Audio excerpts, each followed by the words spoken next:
Welcome back to Marcus at Work Media. So can I say it? Can I say it? Drake defenders are the problem. They are. We all know it. They are enablers to this weird behavior from his stance, his disrespect to the culture, and to put it quite simply, they don't know what the fuck they talking about when it comes to music.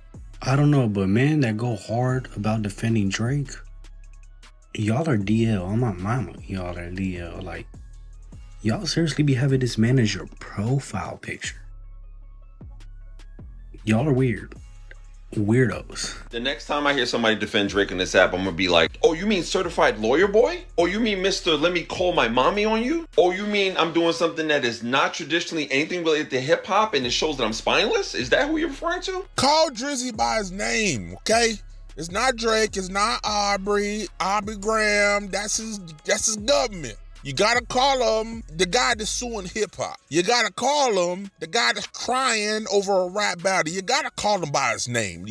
Drake is not his name. Start using appropriate titles, okay? So other people feel the same way. These guys are strange and seem a little DL. I wouldn't be surprised. You know, all the Drake stands got a certain look, a certain vibe, a certain energy about them. Now hold on to your common sense there for a second, because this Drake stand is going to try to convince us that Drake has now become a gangster through his little adversity of the rap battle, and he all of a sudden believes all this gangster mob shit he's talking about in his music because of it. I know, it's ridiculous. The most ironic thing about Kendrick Lamar beefing Drake is that it ended up legitimizing Drake as a gangster rapper. Because for the first time in my life, I'm listening to Drake talk all that tough mob boss shit on Iceman, and I actually believe him. Which frankly is making the entire project, Iceman in particular, really enjoyable for me. One of the major things that Kendrick attacked during his beef with Drake is Drake's inauthenticity. The fact that Drake was trying to speak to a culture that he didn't really understand. I like Drake with the melodies, I don't like Drake when he acts tough.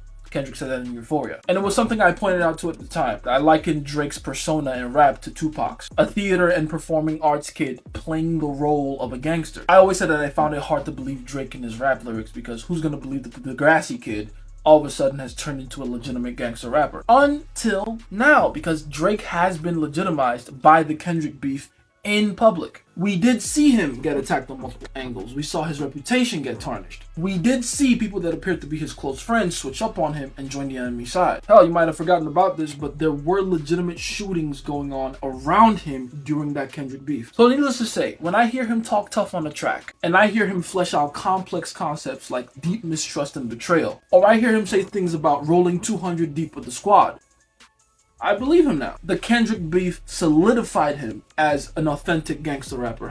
Who would have thought? So you lost me at a couple parts here. You're comparing Drizzy to Tupac. Tupac earlier years, he went to a performing arts school, he was in theater, and all of a sudden he became a gangster. It wasn't really all of a sudden, it was over the course of his adulthood, but you're skipping over a lot here. So you're comparing that journey with Drake and Degrassi being an actor, and now he's a gangster, but he's not come from that environment. At least Tupac was in New York, on the West Coast, involved in gang culture on the ground while speaking of that experience. Drizzy has not been on the ground in any environment that would justify and validate all of this mob tie shit. So that's the first comparison you lost me at. And now you're saying, simply because he went through this little weak adversity here, friends turning on him and all this other nonsense, the UMG lawsuit, which he all contributed to, but never mind that part. All of that adversity now makes him feel like a gangster. You have no idea what a gangster is. The way you talking, you have no fucking clue. Now, I'm not going to spend a lot of time on this because a lot of this is self-explanatory for those with common sense outside of the Drake ecosystem. So we'll just shelf that there. This is what I'm talking about. The defenders are the problem. Now, I'm going to go to a person with some common sense here for a second. He's making a point here. These defenders allow Drake to get away with behavior that will never ever pass for one of your homeboys, you know, one of your family members, you know, if they did any of the bullshit that Drizzy has been allowed to do and has been given a pass to do, it would not go well for a person in reality on the streets in your everyday life. The niggas that Brad Drake need to be studied. And I'm not talking about his music. I'm talking about him as a person, not the music. Him as a person, because I swear will defend this man's actions knowing damn well you wouldn't do that yourself as a man. You know in your soul is cringy. So let me get this straight. I don't care who I with. I've never with anybody, no celebrity, no athlete, no nothing to tap them on me. Okay? That's supreme rap. On top of that, you already sus for doing it. And you did it with multiple. Like, you the only know that got multiple niggas tatted on your body. That's not your family. Crazy work. Then you got him taking one grown man off of you just to cover it up with a whole nother grown man. I'm talking about the person, not the music. The actions, like, bruh. Are y'all cool? At the age he is, like, come on, y'all know if it was one of them regular ass in the fucking building, living room, co-worker, no, let a co-worker walk into their fucking job with Drake's face on their body as a male. You know you judging. So, like, the niggas defending these cringy ass actions is wild to me. Like, y'all know in our community, a lot of he does, we don't even go for.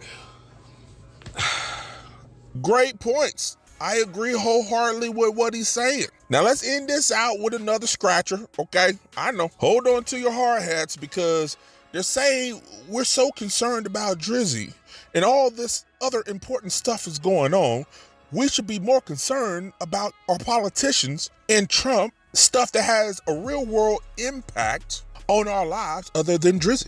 I just want to say that y'all criticize Drake more than y'all criticize the politicians who are ruining your life. And that should be a problem for you. That should be a problem. Because objectively, Drake is not a bad artist. Objectively, his 3 albums were not bad. Y'all are like, oh, everything sounds the same. And then when he pushes himself creatively and artistically, you're like, ew, this is garbage, this is trash. Like, you literally can't win. And also, like, Drake has no sway over your life, you know? You know, he's not setting the minimum wage. He's not, like, cutting your voting rights or your reproductive rights or anything. So for you to be having this many conversations about motherfucking Drake, and you're not saying anything about, like, fucking Chuck Schumer or Mike Johnson or anything, Hakeem Jeffries, Cory Booker, you don't have anything to say about none of them niggas, just Drake? Anyways, Dream Maid of Honor. See, here's the thing. We're concerned about Trump. We're concerned about the politics. We're concerned about all of that other shit too. We got smoke for them too. We are equal opportunity, all right? So let's establish that. It's interesting you brought up the politician thing because your boy Drizzy, with the album cover, still to this day has not denounced MAGA using his cover for the MJ art. Now, having the MJ art itself is an issue. On top of that, allowing that to be used for MAGA purposes to create propaganda for ICE immigration issues. Any commentary on that? Exactly. Don't worry about it. I didn't actually need a response. See, that's what I'm saying. The defenders are the problem. So next time you see or experience or have any interactions with people defending the boy, call them out. They are the problem. What do you make it is? You tell me. Put your comments below. Let's talk about it. This is Marcus at Work Media, and I'm out this bitch.